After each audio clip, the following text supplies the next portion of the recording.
estado predicando desde hace algunos domingos sobre la primera epístola del apóstol Pablo a los Corintios. Pasamos los capítulos 1 al 4, donde Pablo habla acerca de la abundancia de divisiones que tenían los corintios, junto con la abundancia de dones que ellos tenían. Parece paradójico, pero no es así. Donde hay muchos dones, inevitablemente se manifiesta la carnalidad humana y hacen del siervo Señor, y del Señor lo hacen siervo. Así somos. Pero luego vamos a los capítulos 5 y 6, donde el apóstol Pablo corrige algo que la iglesia estaba dejando pasar, ¿verdad? Vimos un caso de inmoralidad tal que ni siquiera se nombraba entre los gentiles y que estos corintios estaban haciendo un tanto la vista gorda, tal vez jactándose de cuánta gracia desplegaban ellos, puesto que permitían que este hombre estuviera ahí como si nada en medio de la congregación. Pablo les deja claro a través del capítulo 5 y el capítulo 6 que hay conductas de a los que están dentro hay que juzgarlas y a los que están fuera, a eso Dios los juzga. Pero que la responsabilidad de la iglesia es siempre juzgar a los que están dentro. Dentro de todo esto no debemos olvidarnos el contexto en el cual está situada la iglesia en Corinto. Un contexto sociocultural muy parecido al nuestro. Yo no sé si menos o más, pero la verdad que la iglesia en Corinto estaba en un contexto altamente sexualizado, erotizado. No sé si más o menos que hoy día.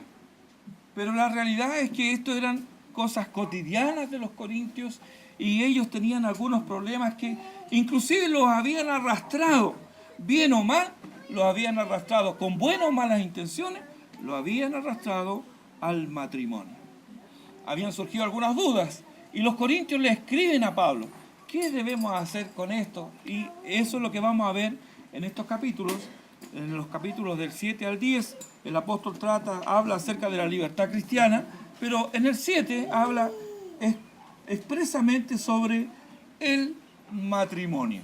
Y de eso vamos a comenzar hablando entonces los versículos, capítulo, primera epístola del apóstol Pablo a los Corintios, capítulo 7, versículos 1 al 11, aunque no tomaremos todo el pasaje hoy. Va a tener que, si quiere escuchar completo, va a tener que venir el próximo domingo, va a quedar comprometido.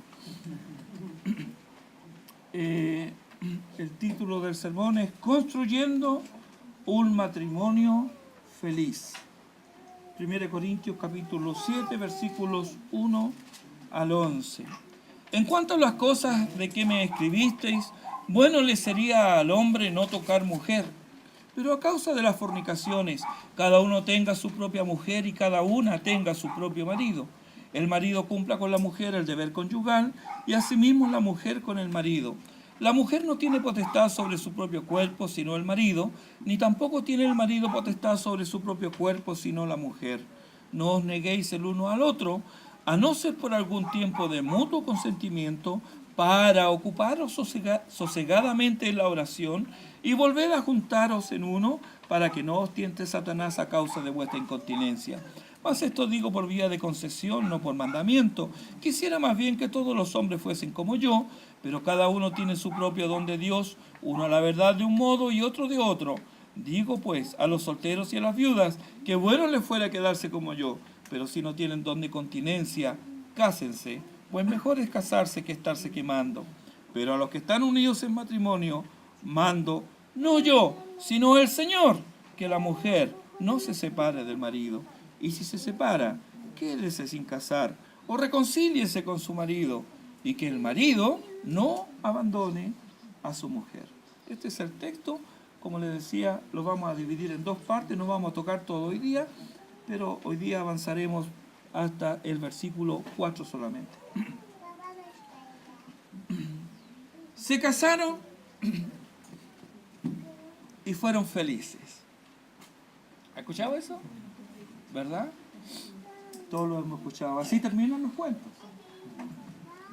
Evidenciando el anhelo del hombre de amar y ser amado. Y así sería la fórmula si estuviera completa. Pero aquí falta el componente principal. ¿Cuál es el componente principal? Dios. Dios. ¿Por qué? Porque el matrimonio no es idea humana, sino un regalo de Dios para el hombre desde el mismo principio de la creación. ¿Cuántos esposos pueden declarar que el idilio amoroso de sus vidas les ha traído satisfacción personal, ha sido de utilidad al prójimo y ha sido para la gloria de Dios? Ciertamente estamos en deuda. No solamente con el cónyuge, sino también con el prójimo y sobre todo estamos en deuda con Dios. Hemos de admitir que muchas veces nuestros matrimonios no manifiestan la gloria de Dios. Dice Lutero que todo lo que sea obra y asunto de Dios ha de ir acompañado por el ejercicio y la práctica de la fe. Cuando no ocurre así, la carga se torna insoportable. Sigue diciendo que el matrimonio por naturaleza es una especie que conduce, impele y obliga a los hombres al estado más interno y espiritual, a la fe. Esta es la razón por la cual el apóstol afirma que el matrimonio y su regla matrimonial han sido instituidos por Dios. Así él lo dice en 1 Corintios 6:16 y en Efesios 5:31, haciéndose eco de Génesis 2:24. El hombre, dice, se unirá a su mujer y serán una sola carne.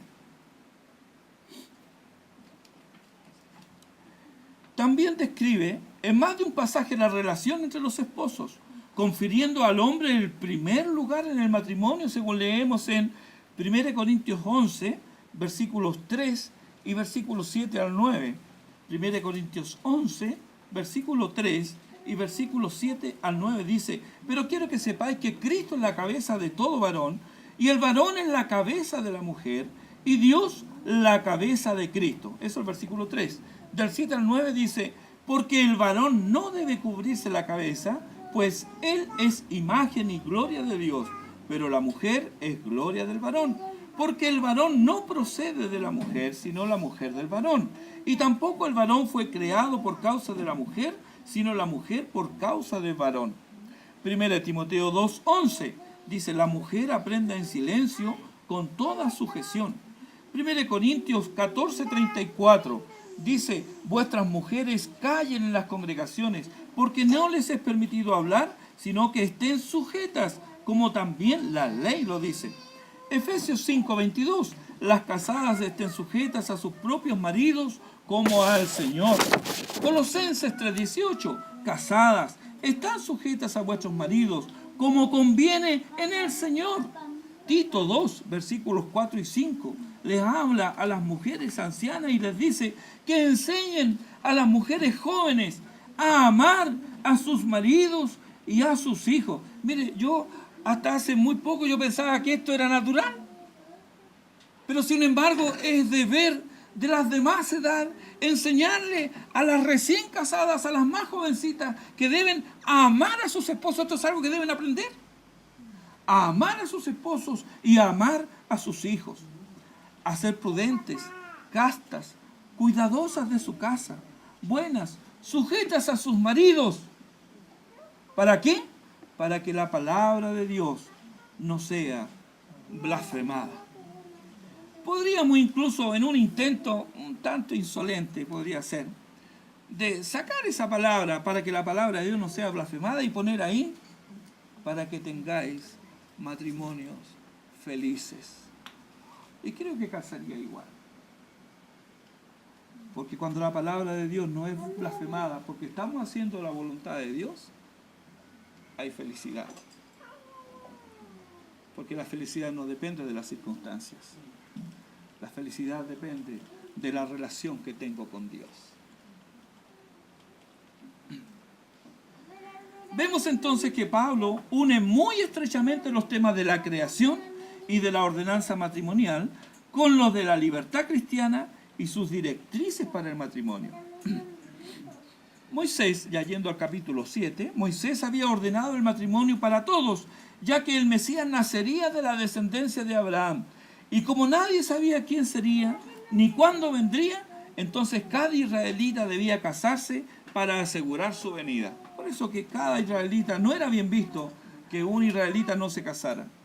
Pero ahora el Mesías ya había venido. Se había cumplido el tiempo cuando, dice Pablo a los Gálatas en el capítulo 4, versículo 4, Dios envió a su Hijo nacido de mujer y nacido bajo la ley. Así que los corintios preguntaron a Pablo si debían seguir guardando esta ordenanza o no, considerando que el contexto de inmoralidad sexual de la cual provenían les había hecho a algunos preferir el celibato. No sabemos si por un deseo genuino de guardarse solo para el Señor, esto puede ser equivocado o no, o lo hacían impulsados por ideas gnósticas que despreciaban el cuerpo y la satisfacción legítima de sus apetitos. En los próximos 4 capítulos el apóstol tratará el tema de la libertad cristiana y comenzará en el capítulo 7, dando directrices sobre el matrimonio, iniciando este capítulo con lo que en la providencia amorosa de Dios son las bases para construir un matrimonio feliz. Dividiremos nuestro pasaje en 4 puntos, siendo el primero, deberes en el matrimonio, versículos 1 al 3, el segundo, dependencia y exclusividad en el matrimonio, versículo 4, hasta ahí veremos hoy, y el punto 3, liberalidad en el matrimonio, versículo 5, y el punto 4, durabilidad del matrimonio, versículos 7 al 11. Deberes, dependencia, liberalidad y durabilidad del matrimonio. Vamos a nuestro primer punto, entonces, deberes en el matrimonio, versículos 1 al 3. Leamos con atención y con cuidado. Dice, en cuanto a las cosas que me escribisteis, bueno le sería al hombre no tocar mujer, pero a causa de las fornicaciones, cada uno tenga su propia mujer y cada una tenga su propio marido. El marido cumpla con la mujer el deber conyugal y asimismo la mujer con el marido. Es curioso cómo comienza este capítulo. Aunque el apóstol está contestando a las inquietudes de los corintios, la expresión bueno le sería al hombre no tocar mujer, parecería que el apóstol le está recomendando el celibato para todos, ¿cierto? Porque comienza diciendo, le escriben del matrimonio y él les dice, bueno le sería al hombre no tocar mujer. Lejos del apóstol está esta idea, ya que hay 7 razones por las que creo no está hablando el apóstol de esto. La primera es que en el versículo siguiente, en el versículo 2, declara expresamente lo contrario, ¿cierto? Que el versículo 2 dice que cada uno tenga su propio marido o su propia mujer. En segundo lugar, porque él estaba considerando las especiales circunstancias en las cuales se encontraban los corintios. Versículos 26 y siguientes de este mismo capítulo, dice, tengo pues esto por bueno a causa de la necesidad que apremia, que hará bien el hombre en quedarse como está. No sabemos exactamente la naturaleza de esta necesidad, pero sí sabemos que estaban pasando momentos complejos. Entonces, en virtud de lo que estaban pasando como sociedad, es que el apóstol le hace, da esta recomendación. En tercer lugar, no está recomendando el celibato para todos, porque en 1 Timoteo 4:3, el mismo apóstol especifica la prohibición de casarse como una doctrina de demonios. Si usted lo lee ahí, va a encontrar claramente eso. En cuarto lugar, porque el matrimonio es una institución divina. Ya lo leímos, Génesis 2:18, no es bueno que el hombre esté solo. Y en Génesis 2:24, donde dice que el hombre dejará a su padre y a su madre, se unirá a su mujer y serán una sola carne. En quinto lugar, no está recomendando el celibato porque el matrimonio es algo honroso, según nos dice Hebreos capítulo 13, versículo 4. Honroso sea en todos el matrimonio y el lecho sin mancilla. Pero a los adúlteros, dice, los juzgará Dios. En sexto lugar, porque es una ilustración de la relación que hay entre Dios y su pueblo, entre Cristo y la iglesia, Efesios 5:32, el mismo apóstol dice, grande es este misterio, dice, mas yo digo esto respecto de Cristo y la iglesia. Y en séptimo lugar, porque en términos generales, es el matrimonio donde se desarrolla a plenitud el carácter del individuo y es absolutamente esencial para la moral y el bien de la sociedad. Cuando en la sociedad se ataca la institución matrimonial, se está disparando a los pies. Es un acto suicida, es un acto loco. El matrimonio, cuando se tiene en cuenta de acuerdo a cómo es una institución de Dios, creada por Dios, y se le respeta y se le cuida como tal, hermano, la sociedad que hace eso surge. La sociedad que hace eso prospera. La sociedad que hace eso es una sociedad inteligente y una sociedad con proyección. Pero estudie la historia, estudie los pueblos precolombinos, estudie la Roma, estudie Grecia y vea cuál fue la causa de su caída.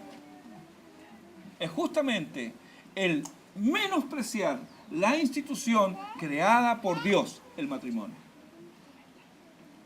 Por lo tanto, menospreciar el matrimonio sería ir en contra de la naturaleza, en contra de la razón y, más importante aún, en contra de la revelación, ya que todo lo que Dios ha creado es bueno y nada es de desecharse si se toma con acción de gracias, porque la palabra de Dios, porque por la palabra de Dios y por la oración es santificado. Nos dice el apóstol Pablo en 1 Timoteo capítulo 4, versículos 4 y 5.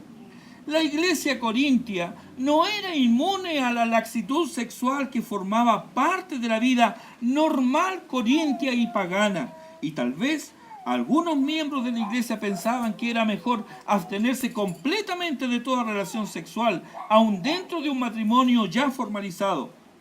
Tristemente, esta idea no desapareció con la iglesia corintia, sino que aparece oculta bajo diversos aspectos y matices espiritualistas. No faltan quienes al llegar a conocer al Señor son desviados tras una falsa santidad y pureza, negándole al cónyuge y negándose a sí mismo la gratificación de una relación normal y saludable. Estos intentos de naturaleza mística y ascética son hechos añicos por el pero que introduce el apóstol Pablo ahí al comienzo del versículo 2. La norma para los cristianos, dirá él, no es el celibato, sino la monogamia. Pero a causa de las fornicaciones, versículo 2, cada uno tenga su propia mujer y cada una tenga su propio marido. La sociedad corintia no tenía objeciones contra la fornicación. No había estigma religioso, moral, social ni cultural para la relación sexual premarital o la relación adúltera. Y de este trasfondo venían los hermanos.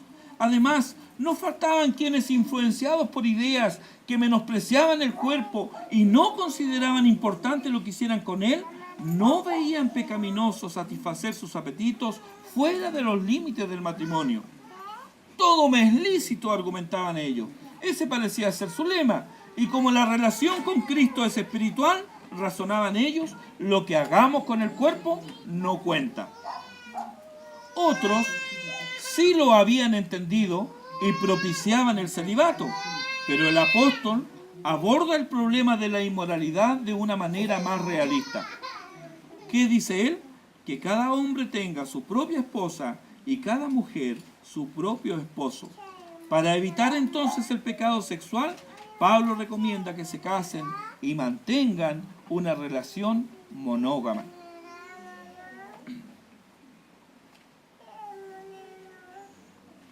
Es importante señalar que Pablo no está estableciendo los fundamentos del matrimonio como si hubiese sido ordenado a causa o como un remedio contra el pecado.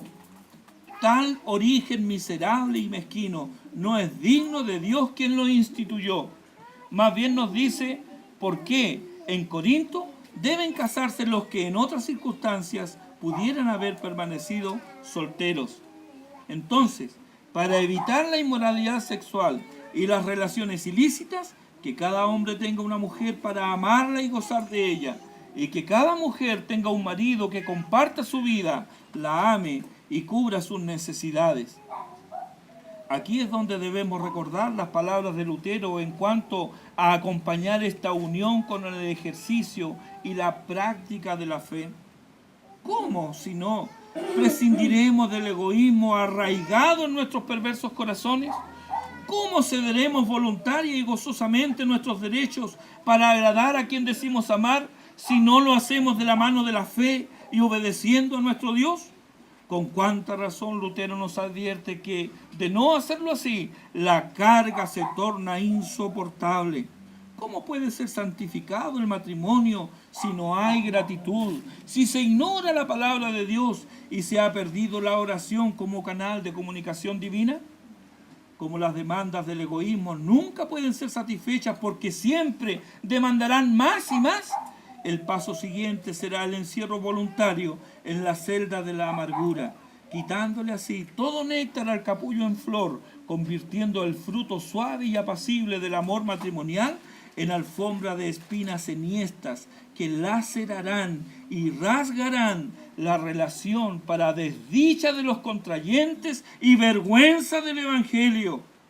Qué distinto, hermanos, y qué bendición es el hogar donde hay gratitud, donde dos pecadores que se saben salvos de pura gracia alaban a Dios por el privilegio de corresponderse el uno al otro y con corazón sencillo y alegría de corazón abordan sus sagrados deberes maritales.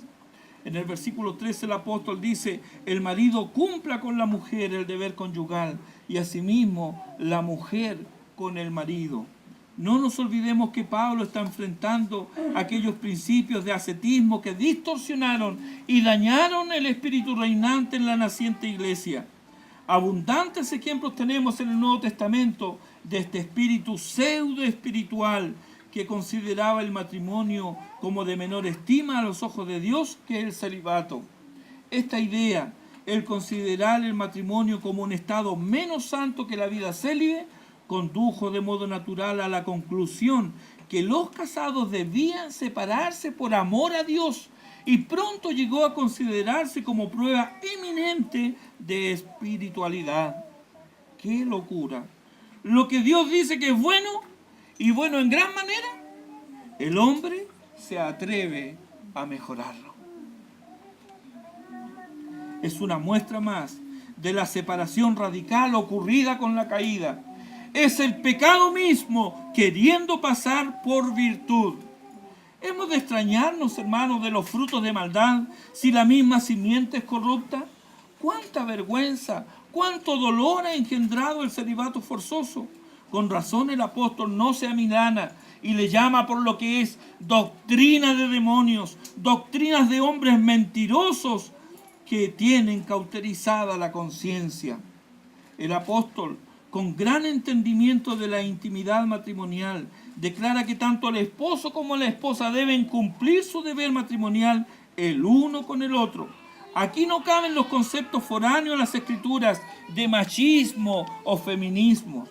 Ambos tienen la misma responsabilidad porque son iguales entre sí. Estos derechos conyugales deben ejercerse voluntariamente y nacen del permiso divino y de su misericordia. De otro modo, implican condenación y castigo. El doctor Lutero, comentando este versículo, el versículo 3, dice: dado que el matrimonio se basa en la ley del amor, nadie tiene derecho sobre su propio cuerpo, sino que con él debe servir a su pareja como es propio del amor. Los verbos cumplir y deber hacen referencia al pago de una deuda que cada uno debe al otro. Es una deuda de afecto, tal como es la palabra que aparece en el texto mayoritario y que la Reina Valera 1909, la versión antigua, traduce como sigue: el marido pague a la mujer la debida benevolencia y asimismo la mujer al marido. Aunque la principal referencia aquí es a las relaciones íntimas, no podemos soslayar el hecho que éstas también deben ir acompañadas de ternura, amabilidad, provisión, protección y respeto. Ambos deben ser conscientes a las necesidades del otro y cubrirlas voluntariamente. Esta relación recíproca, convenientemente entendida, libre de sentimientos de culpa tradicional y de falsa piedad, además, sabiendo que está ordenada por Dios y tiene su bendición, ¿por qué convertirla en una pesada carga? ¿Es que Dios está equivocado?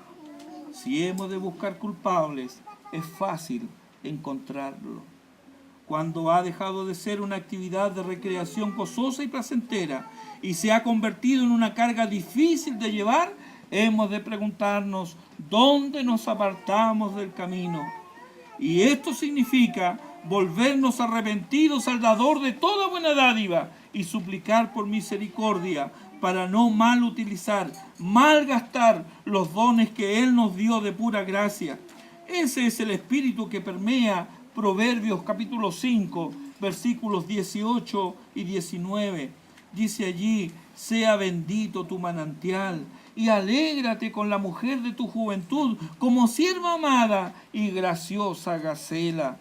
Sus caricias te satisfagan en todo tiempo y en su amor recréate siempre. Pasemos ahora a nuestro segundo punto: dependencia y exclusividad en el matrimonio, el versículo 4. La mujer, dice, no tiene potestad sobre su propio cuerpo, sino el marido, ni tampoco tiene el marido potestad sobre su propio cuerpo, sino la mujer. La razón por la cual los esposos pueden y deben cumplir con sus deberes o derechos conyugales es porque no se pertenecen a sí mismos, sino que es el otro quien tiene la autoridad. Aquí el apóstol Pablo nos revela que tiene un profundo entendimiento de la vida matrimonial.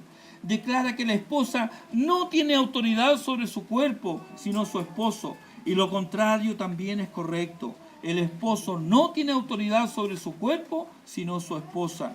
Aunque el apóstol claramente enseña que el esposo es la cabeza de la esposa, sin embargo, aquí también enseña y claramente que en lo que a intimidad se refiere, cada uno tiene autoridad sobre otro, sobre el cuerpo del otro, de modo que ambos deben someterse al otro.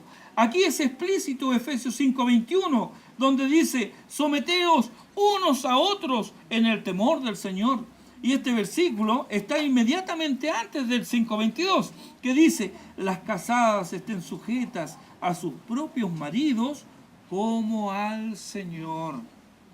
Es un componente vital, imprescindible, la presencia del Señor en medio del matrimonio, si se desea llevar a cabo como Dios quiere y para su gloria, como al Señor. Ninguna de las dos partes tiene derecho a negar algo que no les pertenece. No sois vuestros, dice el apóstol. ¿Qué hace que tantos matrimonios naufraguen en esta área? Múltiples factores ciertamente hay, pero ninguno tiene el peso correspondiente para ignorar o menospreciar la clara ordenanza de Dios al respecto. Situaciones especiales de enfermedad deben ser consultadas con un médico, pero lamentablemente son las causales de menor ocurrencia. Las que normalmente afloran tienen que ver con alguna manifestación del pecado. Negarme a obedecer es pecado. Regatear o utilizarlo como moneda de cambio es indigno. ¿Has tomado el peso de qué hará el adulterio en tu vida? ¿Serás partícipe de insultar a Dios, traicionar tu matrimonio y degradar a tu cónyuge? Nunca tal acontezca, dirás. Nadie está pensando eso. Nadie quiere el adulterio dentro de su círculo íntimo. No lo queremos. Sin embargo, muchas de las cosas que hacemos a eso inevitablemente conducen. Y es hora que lo sepamos y que nos arrepintamos de ello. Pero esas son las semillas que siembras cuando el orgullo se une al egoísmo y le niegas a tu cónyuge la benevolencia de vida. No sucumbas al egoísmo, privándote y privándole del remedio dado por Dios para prevenir la inmoralidad sexual. Pensamos que es lo justo si nos han herido. El amor se esfuma y el rencor asoma para quedarse. Sus palabras, antes dulces y delicadas, llenas de ternura, se han transformado en torrentes impetuosos de maledicencia y falta de respeto. La voz suave y apacible es cosa del pasado, y hoy lo que prima es la gritería. Pero el día termina y resuena como martillo en tu conciencia. No se ponga el sol sobre vuestro enojo. ¿Qué harás? ¿Fingirás que nada pasó? Hermanos, cuánto orgullo. Lo sabemos. Podemos identificarlo con certeza absoluta, pero nos engañamos al atribuirle al otro los pecados del cual yo soy culpable. Otro caso, estamos desanimados. ¿Quién no ha estado desanimado? Las cosas en nuestro diario andar no han salido como planeábamos. Alguien nos desilusionó. La ayuda prometida no llegó. Los niños hicieron de las suyas. Y el cónyuge más encima no llega a la hora acostumbrada. Durante el día observaste personas joviales, llenas de vida, sonrientes y estilizadas. Y ahora, al caer la tarde, reparas en que ya no tienes 20 años, que estás crecidito y no en altura precisamente. El desaliento entonces te invade. Y la victimización surte el efecto buscado inconscientemente. No deseo nada ni a nadie. O también somos tentados a manipular a nuestro cónyuge, tratando de sacar partido de su necesidad. O somos tentados a brindarnos placer autogratificante por imaginación o medios visuales. Todas estas tentaciones son comunes, sin embargo, no están fuera de la gracia de Dios. Dios ha provisto, amados hermanos, una salida. En algunos casos requerirá confesión de pecado, ya sea por conductas impropias o por placeres ilícitos. Tal vez debes confesar pecados de orgullo, de maledicencia o de ingratitud. Pero mientras no confieses tus pecados a Dios, no podrás disfrutar a plenitud de sus bendiciones. Tal vez puedas, por un acto de tu voluntad, responder a la necesidad física de tu cónyuge, pero tú y él sabrán que hay algo que te guardas para ti y que no has entregado. ¿Qué es eso? Tú mismo, tú misma, no te has entregado. Por lo que tu entrega no alcanza a ser ni el pálido reflejo de la verdadera entrega de amor. ¿Y qué si falta el deseo? Alguien se podrá preguntar. Es que yo ya no tengo deseo. Comienza por obedecer a Dios en lo que te revela respecto de tu vida. No permitas que queden en el olvido cosas y situaciones que Dios trae a tu mente y que no has arreglado. Ponte a cuentas y vuélvete a Dios. Luego agradece por sus dones y ama. El deseo vendrá de manera imperceptible, pero vendrá. No creas las acusaciones del diablo ni sus mentiras. ¿Cuáles? Algunas de ellas. Yo no puedo disfrutar. Nunca puedo olvidarme del pasado. Te has esclavizado al pasado, pero Cristo te ha liberado. ¿Qué es lo que creerás entonces? El apóstol Pablo a los mismos Corintios en su segunda carta, capítulo 5, versículo 17 dice: de modo que si alguno está en Cristo, nueva criatura es. Las cosas viejas pasaron. He aquí, todas son hechas nuevas. Gloria al Señor por este versículo. Las cosas viejas pasaron. He aquí, todas son hechas nuevas. Tampoco dirijamos las mentiras a nuestros cónyuges. No me puedes entender, es una de ellas. No puedes suplir mis necesidades, es otra. Otra, no sabes el sufrimiento que arrastro. ¿Por qué estas son mentiras? Porque es otra manera de decir: Dios no puede contestar mi petición. Dios no puede cambiar mi deseo. Confiaría en Dios si pudiera, pero no puedo. Esto, amados hermanos, es incredulidad y debo arrepentirme de ella. De manera que somos dependientes de nuestro cónyuge, pero también dependemos de Dios si queremos cumplir con el espíritu y la letra de la ordenanza. Dios está a favor de los cónyuges y en contra del adúltero y el inmoral. Por lo mismo, el goce implica exclusividad. Cantares, capítulo 6, versículo 3. Allí canta la tsunamita: yo soy de mi amado y mi amado es mío. Exclusividad. Por lo tanto, si deseo construir un matrimonio feliz sobre bases firmes, no es tarde para empezar hoy. Ese matrimonio feliz que anhelas está ahí, pero no lo tendrás por arte de magia. Deberás seguir la pauta apostólica y ordenada por el mismo Dios, donde la unión con tu cónyuge, el ser una misma carne, no es una sugerencia opcional, sino un mandato de una deuda de afecto, y donde el entregarse mutuamente me hace cada día más dependiente de Dios. Esta dependencia consciente de la bondad y soberanía de Dios es porque tengo la certeza absoluta que Él está obrando poderosamente para hacer de mi matrimonio una fuente constante de gozo físico y espiritual. Si hay pesar en tu corazón porque estás lejos del ideal divino, ven al Señor y entrégale tus cuitas al único que no solo puede enjugar lágrimas, sino que puede cambiar el lamento en baile y puede vestirte de alegría. Que no te pese tu vida pasada. Recuerda a los corintios. Algunos eran fornicarios, otros adúlteros, otros homosexuales, todos víctimas del pecado, todos esclavos del pecado. Pero mira también el cambio. Lee y regocíjate conmigo. Primero los Corintios capítulo 6, versículo 11. Y esto erais algunos. Esa vida quedó atrás. Es el pasado sepultado en lo profundo del mar y olvidado por Dios. Esto erais algunos, mas ya habéis sido lavados, ya habéis sido santificados, ya habéis sido justificados en el nombre del Señor Jesús y por el Espíritu de nuestro Dios. Esta es la base de un matrimonio feliz, y la edificación del mismo Dios la ha puesto ahora en tus manos. Pero Él no te deja solo. Él está interesado en ti y en tu matrimonio, porque quiere que muestres en tu matrimonio su gloria.